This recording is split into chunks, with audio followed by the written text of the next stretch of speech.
Good evening everybody. For today's video ay magluto tayo ng soy sauce pigyon.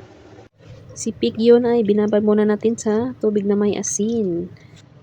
After binabad, hinugasan ko at tinanggalan ko ng paa at saka yung wings na ang pigyon. At nilinisan ko na rin. Simple cooking lang po itong pigyon. Maglagay lang tayo ng tubig and then lagyan natin ng marinade sauce. Tansyahin lang ang paglagay. And then, lagyan natin ng ginger. And then, cooking wine.